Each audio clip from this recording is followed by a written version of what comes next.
మా కోవిటి వాళ్ళు నాకేం ఫుడ్ పెట్టించారో చూపిస్తా చూడండి. బిర్యానీలో లెగ్ పీస్ లేదే మనకైతే ముద్ద దిగదు. ఫుల్ పార్టీ ఈ రోజు. అక్కనైతే చికెన్ బిర్యానీ చేసి ఇమ్మని చెప్పి అడిగా, చేసి ఇచ్చింది. నా రూమ్మేట్ నేను ఒకే ప్లేట్ లో తినడానికి అయితే కూర్చున్నాము. ఇంకా చికెన్ బిర్యానీలోకి పెరుగు చట్నీ అండ్ చుక్కాకు పులగూర అండ్ ఒక నిమ్మకాయ అయితే ఇచ్చిందనమాట. ఆ బిర్యానీ స్మెల్ చూస్తా ఉంటేనే సూపర్ గా ఉంది అసలు. మా రూమ్మేట్ కూడా కోవిటి వాళ్ళు అయితే ఫుడ్ ఇచ్చారనమాట. ఇది వచ్చేసి టమోటా పప్పు, ఇంకేమో మటన్ మచ్చిపూసి రైస్ అన్నమాట.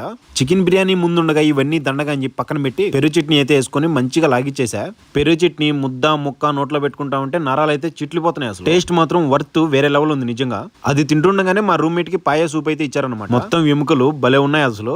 ఆ ఎముక లోపల ఉండే గుజ్జు అండ్ సూప్ చాలా బాగుంది. మన పెద్దవాళ్ళు మనకు నేర్పించింది కింద ప్లేట్ కేసి తట్టామంటే లోపలిది బయటకు వస్తుంది. నానా తిప్పలు పడేది బయటకు వచ్చేంత వరకు వదిలేదులే దాన్ని. ఈ ఇరానీ కుబూస్లోకి ఎక్కువగా కోవిడ్ వాళ్ళు తింటా ఉంటారు. నేనైతే ఫస్ట్ టైం ట్రై చేస్తున్నా. నిజంగా నాకైతే బాగా అనిపించింది. మీరు ఎప్పుడైనా ట్రై చేస్తుంటే ఖచ్చితంగా కామెంట్ చేయండి. చూసారు కదా మనకి ఈ రోజు ఇచ్చిన ఫుడ్ మటన్ మచ్చిపూసు, సూప్, చికెన్ బిర్యానీ. వీటిలో మీకు ఏది ఇష్టమో కామెంట్ చేసి ప్లీజ్ వీడియోకి లైక్ చేసి సబ్స్క్రైబ్ చేయండి. ఉంటా బాయ్.